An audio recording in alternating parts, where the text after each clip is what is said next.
Well, hello, I'm Patty. Welcome to Alderman Farms, and welcome to a collab that's not a collab. Lisa over at Sutton's Days and Linda over at Linda's Pantry and I are doing a little sourdough video series, and we wanted you to come along with us as we're learning new tricks of the trade. I'm going to continue working on my sourdough starter for just a short time, and then I'm going to make 2 loaves of bread, one using a little bit of store-bought yeast and the other with no yeast because my starter still is not perfect, and we're going to examine the differences. This is a continuation video from a video I did last week called Simple Sourdough Starter. And it is pretty simple, but it wasn't very successful. I was very disappointed in it. If you haven't seen that video, you might want to go back and watch it and then come back over to this one. Let's get started with that starter. Here is my sourdough starter. It's not working like I would like it to. It's got a good line of hooch on it, which means it's hungry, and it's not rising up. And I would like to see it doubling in size. That will make for a lighter loaf of bread. This is spelt sourdough starter. And, you know, it acts a little bit different than white flour. And I've always heard that rye flour makes a wonderful starter. So I'm going to add some rye flour to this to see if I can jump start it. And I'm going to add a 1/2 cup of rye right here. Make sure I get it in there good. And I'm adding my flour in first because my starter has been way too liquidy. And I should have stirred my starter before I added that to it, but I forgot. So I'm going to stir this in. I'm only going to add the amount of water I think it needs. Now I'm going to show you this. This is way too thick. So I'm glad to see that because I have been playing with my amounts of liquid and flour, and I've had a hard time making it get thick. So that is way too thick. So I am going to add, I have a 1/4 cup of water, but I'm only going to add a little bit at a time because I don't want to get it back too thin. Now see, I think that's still too thick. I'm going to add a little bit more water. And I want to tell you too, if you have other starters going that you would like to turn into a spelt starter or a rye starter, you just take a little bit of that starter and start feeding it the flour that you want it to be. Like if I have a white flour starter, I could start feeding it with spelt flour and turn it into a spelt starter. This is almost perfect. It's a little bit thick for the way I make my starter. I'm just going to add a little bit more water to it and see. This is how I like to see my starter. Just like this.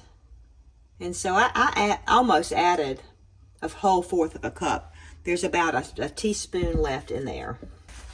And put a clean paper towel on it with a rubber band. And I like to keep my rubber band on it where I can see if my starter's growing. And I'm going to go put my starter on a warm spot, and it's warm spot behind the wood burning stove. I am very, very pleased that my starter started doing better. The rye flour was a great addition. It rose all the way to here and it came back down. It almost doubled in volume. I did pull out, now this is obviously water and flour that I've been feeding, and this is a different starter that I pulled out of the refrigerator and I fed it, and it became really active quick. It rose up to here and back down. This is a Herman starter. This is spelt flour with milk, sugar, and flour that I made. So I have made successful starters before, but never with water and flour. So y'all, if you're having a hard time with your starter, try adding rye flour to your starter. Now I'm going to stay with rye flour with this one and just turn this into a rye starter.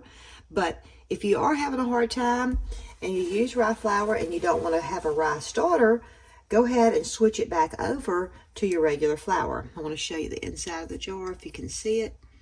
It's nice and bubbly, nice and bubbly. So I'm going to go ahead and feed this starter the same amounts as I fed yesterday, a 1/2 cup of water and a 1/2 cup of flour. But I am going to stir it just to see. Oh, look how thick it is. It's still nice and thick.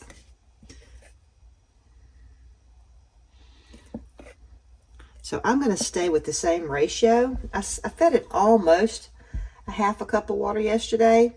So I'm going to go ahead and feed it a whole 1/2 cup today and a 1/2 cup of flour. Okay, I'm going to go ahead and add that to my starter.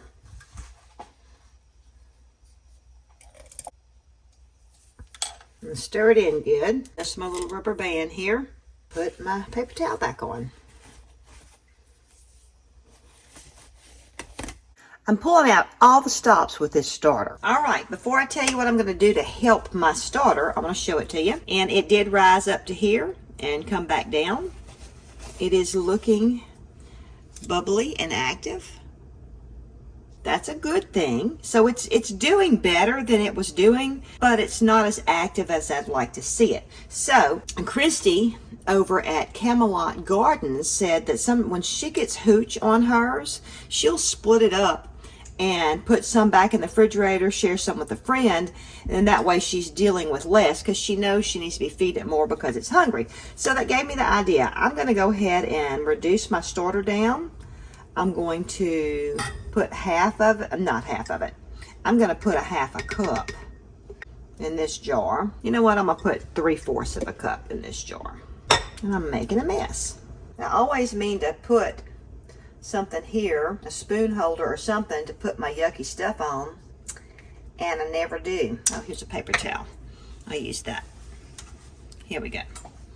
So I'm doing that, and also I am going to feed it with this water. I have a lot of it. I'm going to put it in the refrigerator to keep it. This is water from me boiling some potatoes. I have read that it is really good to start a starter with that.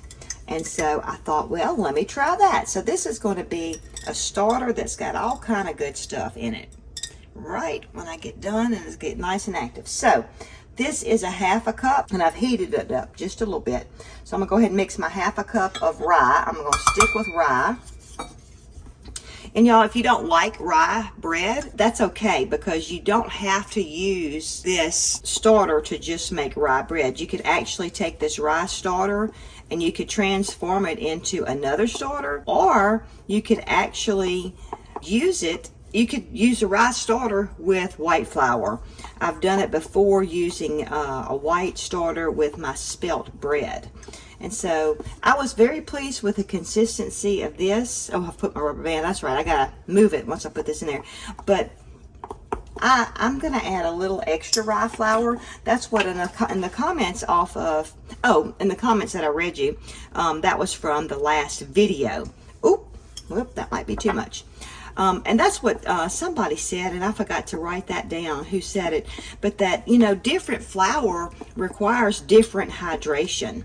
So, you know, with white flour, it might be fine to use a half a cup of water and a half a cup of flour, but with the spelt, when I was having such a problem with it being so liquidy, I just needed to use more spelt, and it probably would have come along better, but I didn't. So now I changed it over to rye. Also, I wanted to tell you too that Gardening Simplified over on the last video had a great point, because I was telling y'all how I don't like to use metal because they say that metal can mess your starter up, and they were saying that that may be from when our utensils and stuff were made out of silver, and silver is said to kill bacteria. And you know, that's this yeast that we're trying to get growing in here is a bacteria. It's just a good bacteria. So I thought that makes so much sense. So more than likely, I know my utensils don't have silver in them. So more than likely it would be fine to use metal. In fact, I've seen people using metal. So it's probably fine. Like I said, I just err on the side of caution to not use metal. I still have some tricks up my sleeve. If this doesn't work, which I ended up making quite a bit of starter, that's probably at least a cup and a half of starter. So I'm hoping, I hope it doubles and I get to make something with it tomorrow. But if it doesn't, I've got some more tricks up my sleeve. Okay, here is my sourdough starter. See my rubber band? And this is the line where it rose up and then it came back down. So it just about doubled in size. So I'm getting really excited. One little trick that I did not film last night about 10 o'clock. I'm going to do a half a cup of water, half a cup of flour, rye flour again. I'm not going to add all my water right at first. I'm going to see how it looks. But anyway, about 10 o'clock last night, I thought about, oh, I could put my starter in the oven with the light on in the oven because it was really cold in my house. And so that's what I did. So I'm thinking the warmth helped it. One commenter on the last video was like, you're brave to do a sourdough starter in the wintertime. And it is. This is the hardest time to start a starter. It's the wintertime. But sometimes if you use a few little tips and tricks, it helps it get going, and I'm very pleased. I'm hoping to be able to make bread tomorrow. Another thing that I could do to my starter, oh, I want to smell it. Yes, it's starting to have that yeasty smell. It's not necessarily having the fermented smell, but it's having a kind of a yeasty smell. Another thing that you could do to your starter, if you're having a hard time getting it going, is you can add a little bit of sugar, like a tablespoon or two. You can add a little sugar, and that helps to feed your starter too. Because remember, like I said, I have that Herman starter that I love that is milk, sugar, and flour, and it really does good too. So I think I'm going to leave it like this. It's kind of on the thick side. All right, my sourdough starter is not doing great still. It's doing better than it was, except it didn't double. I don't feel like it's active enough to make bread, but I'm gonna make bread anyway. I'll show you how I'm gonna do it. I'm gonna be using recipe out of my Easy Sourdough Start to Finish. On page, let's see, 19 and 20. I'm combining these two recipes. One is for honey rye sourdough, and the other one is for spelt. I'm going to combine the two and make a few modifications. You want to go to aldermanfarms.net/ebooks. My book is for sale there. If you're interested in it, I have lots of different recipes, and you can get 50% off by using the coupon code EASY50, EASY50. Okay, I have 2 bowls because I'm going to do an experiment. My sourdough starter is not quite ready. Oops. But I'm going to use it anyway. And what you can do is you can throw in a little bit of store-bought yeast. And I get fussed out a lot when I do that because I like things to go fast. But sourdough's not always fast. So I've already put 3/4 cup of warm water in both bowls. And so to this bowl, I'm going to remember because it's taller, I'm putting yeast in this bowl. Now, I'm not going to put as much yeast as if I were just using this to make bread. I'm putting half the amount. So I'm going to put 1.5 teaspoons. Okay. Don't freak out. I'm going to make this bowl without store-bought yeast. All right, let me put this over here. Make sure I don't accidentally do that again. Okay, so then next I'm going to add my sourdough starter. Ooh, that rubber band flew. And I'm going to do 1/2 cup in each one. I'm going to stir it up good. So 1/2 cup. I've done a side-by-side experiment before just in seeing in a regular loaf of bread. But I'm going to tell y'all, Linda has made me so jealous at Linda's Pantry with her bread. That's just so gorgeous. So I want to make shaggy dough like Linda makes. I'd never heard that term before, shaggy dough, before I had talked to her about this and seen her video. And so that's another way I'm modifying this recipe is that, all right, that's 1/2 cup. I am going to not add probably quite the amount of flour that it calls for. It calls for 3 cups. We'll see. We'll see how it does because the recipe in my book would make for a more drier, kneadable dough. But I'm going to tell you, I'm liking the way it works with that making the shaggy dough. It seems like the kneading and everything is a lot less. So, okay. Now, I'm going to also add, let me wipe my hand off because I've got that on there. I'm going to add 2 tablespoons of honey because I'm going to do the honey rye. And what I'm going to do is I'm going to put a cup of rye flour, and I'm going to put a heaping tablespoon because it calls for 2 tablespoons. So that ought to be 2 tablespoons because it was a 1 heaping. And my honey is getting crystallized. So, all right, I'm going to do everything exactly the same in these recipes except that I've put yeast in this one. So I just want to see if it makes a difference or not. And like I said, This is my first time making shaggy dough. So it'll be another experiment, just like my starter has been an experiment. Okay, let me grab my salt. I do know Linda is adding her salt as she's stretching, but I'm not gonna do that because I'm scared I'm gonna forget. I may do that another time. And this is 1.5 teaspoons of salt. Ooh, I was doing it wrong. Now this recipe also calls for olive oil. I'm not gonna do that. We want that crisp outer crust, and the oil in the bread can make it not get as crispy. So that's why I'm not gonna add the oil to it. Mix these together. All right, so I've got my starter, water, honey, and yeast in this one, and salt in both of them.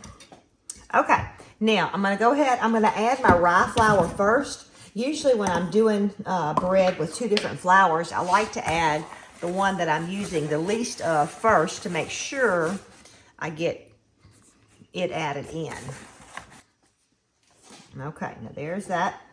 And then I'm gonna go ahead and put in 1 cup of spelt flour in each one. And then I'll go from there how much more flour I need to add, because I gotta have my dough shaggy. And if you don't know what shaggy dough means, it just means a really wet dough that you don't need it to make it smooth or anything like that. It's a rather wet dough. And typically with rye bread too, a lot of times you don't get the great big air holes and everything. I would really prefer to make it with more rye, and I may try it again and add in more rye than spelt and just see how it does. I think this is going to be just about right. Going by the pictures I've seen and watching. Now that was only 2 cups of flour, so this is going to make a smaller loaf. I wasn't sure how it was going to be. I know Linda is adding a lot more liquid to hers, but she's adding also more flour too. But I wanted to kind of follow the recipe in my book. Let me stir this one up. All right, this one looks a little wetter. I wanted to do them exactly the same. Let's see. I don't know, maybe I beat that one up more. I don't know. All right, I'm gonna sprinkle in, this is 1/2 cup of flour. Because from what I understand, you wanna just get this really hydrated. Okay, now that's coming together. That looks pretty wet still. That's definitely can't be handled. Okay, so I'm gonna do them the same. So, alrighty, I'm gonna call this done. So I put in about 2 1/4 cup of flour. So we want this dough to be on the wet side. Okay, so I'm going to cover these bowls with saran wrap. I'm going to let them sit in my warm oven for about 20 minutes, and then I'm going to do folding and stretching.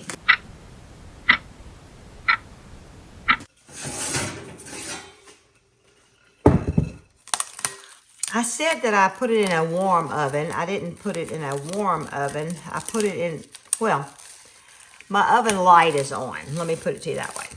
So I don't want you to think I heated up my oven. I didn't. All right, now I'm gonna do this with wet hands like I'm supposed to.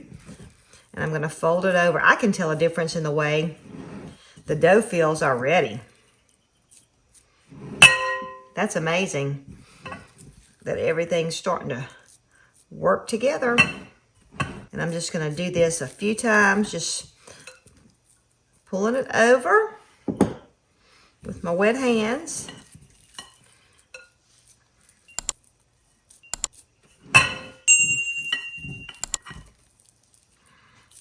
Okay. Cover it back up. I did that one about 8 times. I think I'm supposed to do it 4 times, but anyway.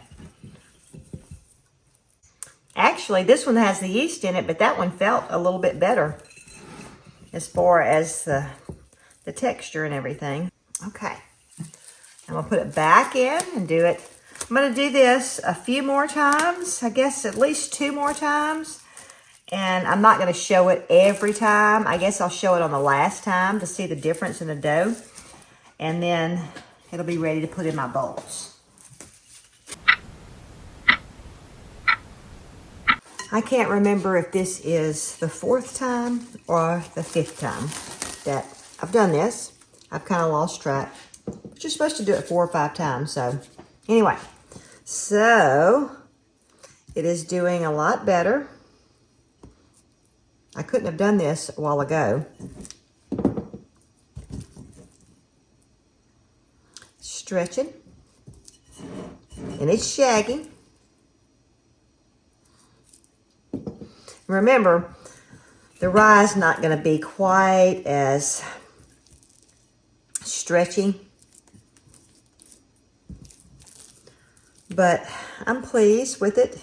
It is stretching. Don't know if it's at the right point or not. So, okay.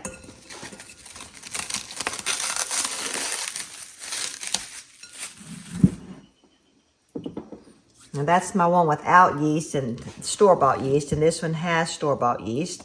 And honestly, I like the texture. That one has better texture. The one without the yeast.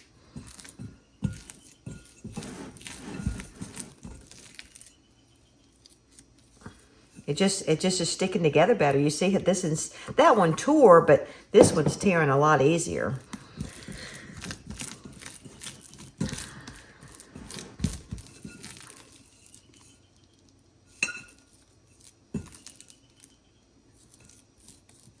But the texture of this one still is better.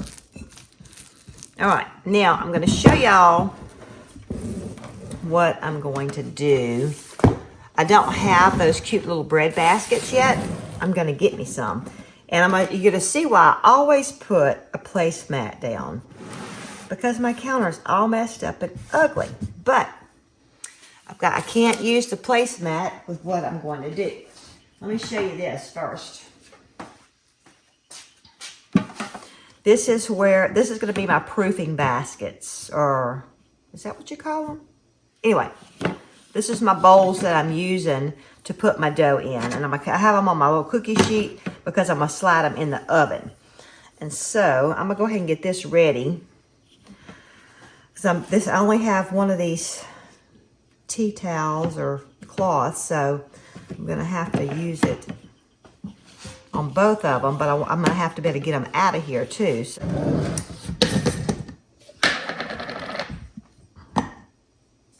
I'm not going to lie. I'm scared to death. This bread's going to stick in here. Okay, so I'm going to put my flour. The reason I have to move my placemat is I got to put my flour on here. And I've got to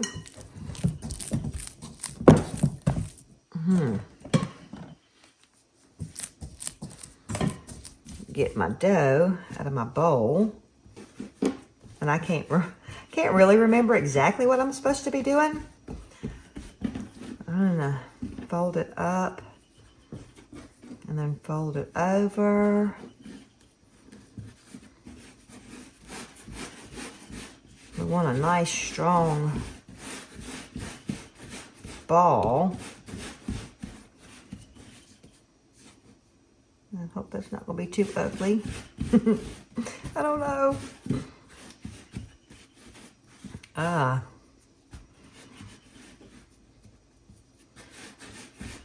going to make this top. All right, now wait a minute. This is my one that has no yeast in it because that's in the shorter bowl. So I'm putting that one in the green bowl. All right, so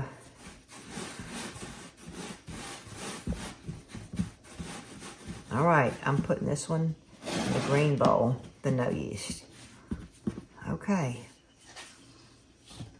put it down, a pretty side down.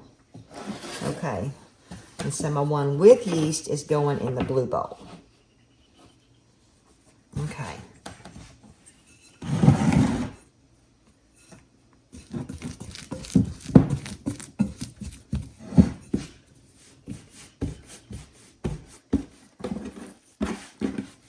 Ooh, got it stuck on the counter.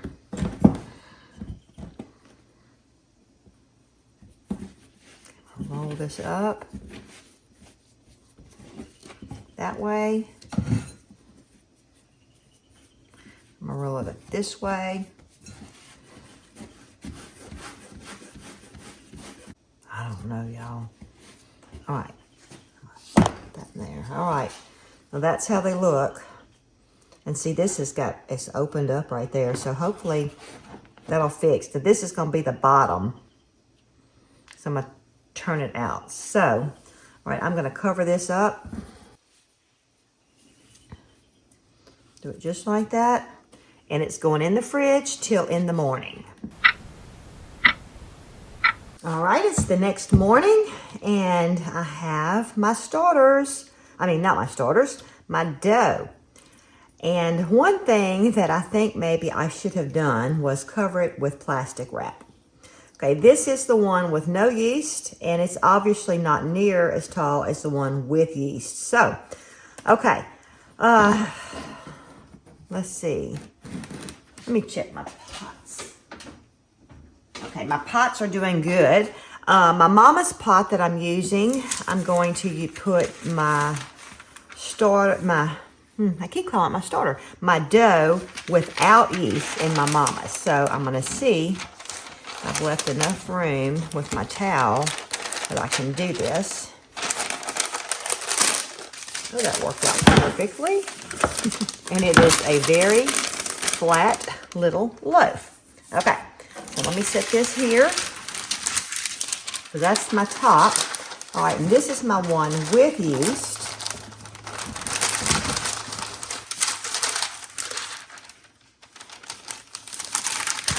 And it plopped out good too. Yes, look at that. Okay, so glad they both plopped out good. Now, I'm going to score each one and put them side by side and you can see them. Now, I'm gonna, FYI, I have never been good at scoring. So I'm gonna try this. I've never done it on cold dough, so it should do better. So I'm gonna cut it like this. Oh, look how nice that did. And I'm gonna cut it like that. Okay, yeah, it looks good. I'm not gonna go back over it. All right, I'm gonna do this one the same way.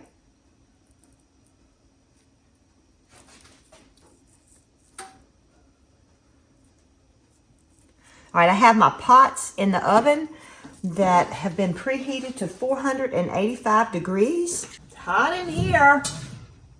Ignore my dirty oven. This is my mama's. And this is mine. Remove the, ooh. Yeah, I've had them on for a while. The fire alarm might start going off. All righty. Mine. That is the yeasted dough. I put some additional store-bought yeast. And this is no yeast added. I think I want all that to be in there. Okay. That's on. Mine on. All right, back in the oven they go.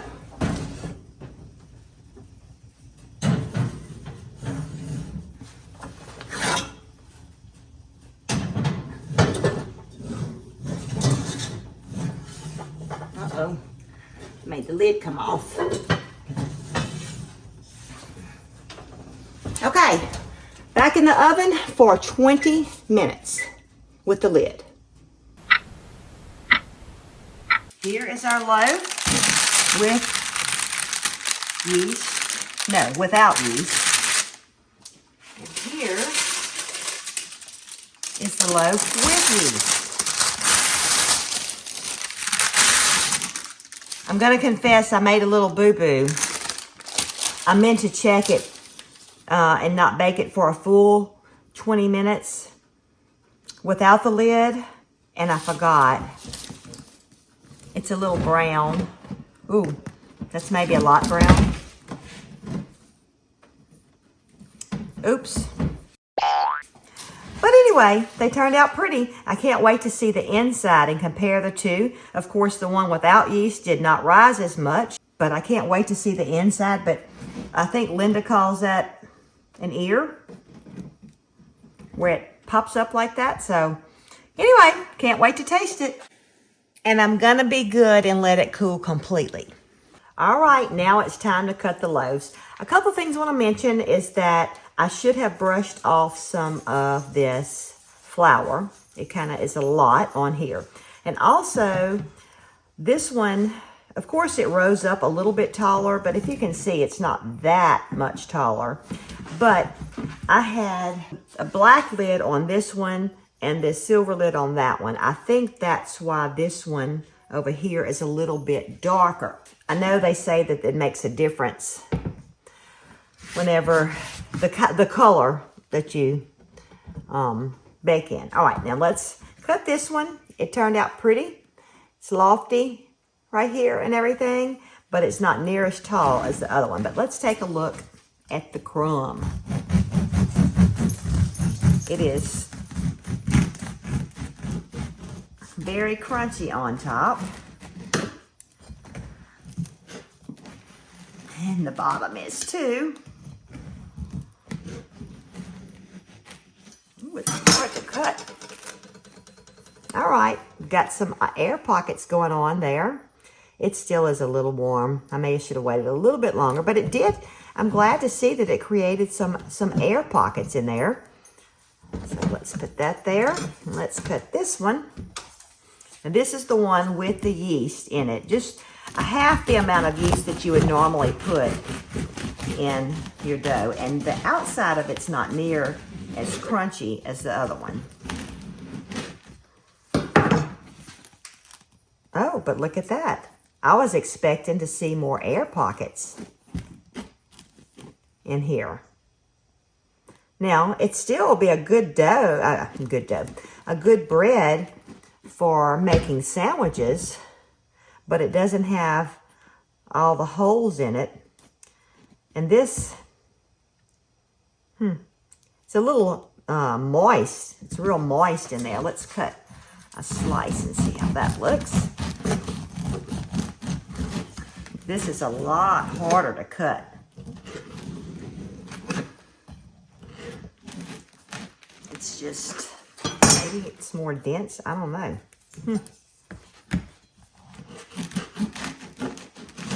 Oh, I want to talk to you about my starter too. I fed it last night in between all the folding and stretching, and I forgot to feed it my potato starter. But it still turned out really good. All right, there's that piece. Turn this way to cut it.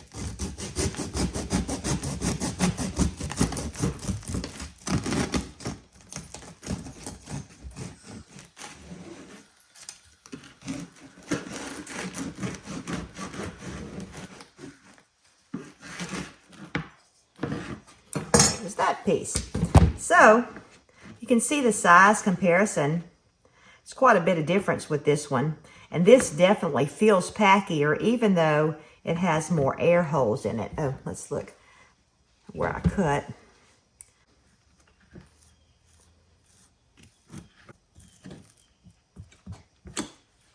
Okay, I'm going to try this one first, which is without the added yeast.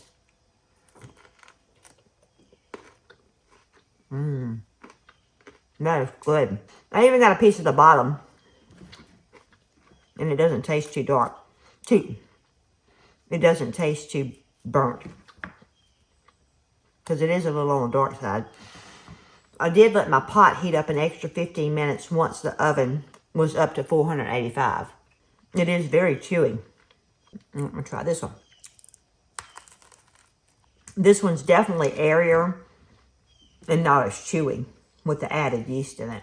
To me, it has the same taste. If I get more of it here, it's probably going to taste a little burnt because that's really too dark. I should have taken this one out maybe 10 minutes after and maybe this one 5 minutes. I am pleased with the color on this loaf. So there you go. And here is my starter. My starter rose up way high. Can't see exactly. Right here. Here you go, where it's clean. It rose up all the way to here. So it is ready for me to bake again. So stay tuned for my next video to see what I'm going to create with that. And don't forget, if you want to get my ebook, Easy Sourdough Start to Finish, use the coupon code EASY, EASY, the number 50, and get 50% off. Go to aldermanfarms.net/ebooks, and you will see it there.